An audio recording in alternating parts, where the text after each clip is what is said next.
Salut et bienvenue pour la première émission de l'Almanach. Nous allons couvrir la première semaine, c'est-à-dire du 1er au 7 janvier.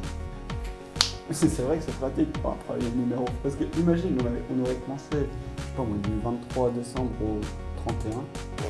C'est un peu moins cool. Le 1er janvier, c'est la journée de la paix. Va te balader un soir de réveillon, tu verras si c'est la paix. Le 4 janvier, il faut célébrer les aveugles. Si vous êtes aveugle, vous pouvez lire un sous-titre en braille ici, juste en bas de l'écran. Le 4 janvier 1972, c'est la première émission des chiffres et des lettres. Ils ont gardé le public d'époque, je crois. Le 6 janvier, c'est la fête de tous les orphelins de guerre. Dessert pour tout le monde. Une bouchée pour papa, une bouchée pour maman. Avorton de la semaine. Le 1er janvier 1748, c'est la naissance d'Alfred August Burger. Je la montre l'échographie. Pierre de Coubertin est également né le 1er janvier, mais en 1863. C'est ce jour-là aussi que sa mère meurt en lui donnant naissance et qu'il sort sa célèbre phrase « L'important c'est de participer ». Le 3 janvier, naissance du père Damien. C'est lui qui a inventé les bics, non? Le 5 janvier, naissance de l'actrice Fanny Tremblay. J'espère qu'elle a eu des rôles de Parkinson. Maccabée de la semaine.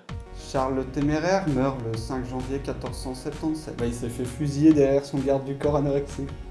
Le 6 janvier 1786, Pierre Poivre. Le 7 janvier 1665, le pape Innocent X meurt.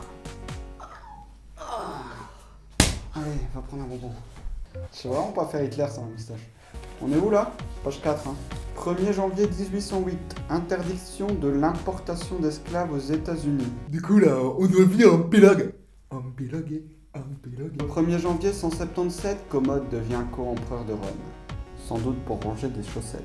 Le 2 janvier 1974, Richard Nixon impose la limitation de vitesse à 90 km/h pour faire des économies d'essence et pour réduire les émissions de CO2. Et quand on y pense, cette mesure, c'est vraiment totalement con, parce que... Tu prends le trajet Seattle-Miami, 4400 km. À 120 km/h, ça fait plus ou moins 37 heures de trajet, plus 6h20 de pause, parce qu'il faut 20 minutes de pause toutes les 2 heures. Et tu dois faire dodo, donc on va dire que tu roules 3 jours. Et puis si tu le fais à 90 km/h, tu fais ces 4400 km en 48 heures, une pause de 8 heures entre guillemets, plus les dodos, tu vas rouler en somme 4 jours. Et donc, tu vas polluer une journée de plus, tu économises moins l'essence.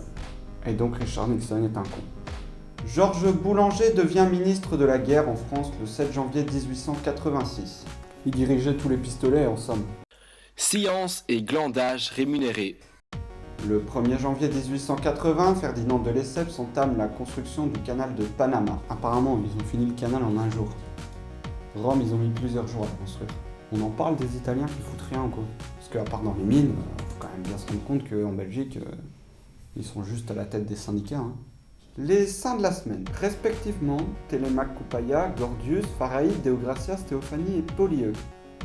Le dicton de la semaine, à l'an 9, genre 2016, les jours croisent du pas d'un bœuf. T'en as pas une autre? Parce que celui-là, personne qui va rien piper. Hein.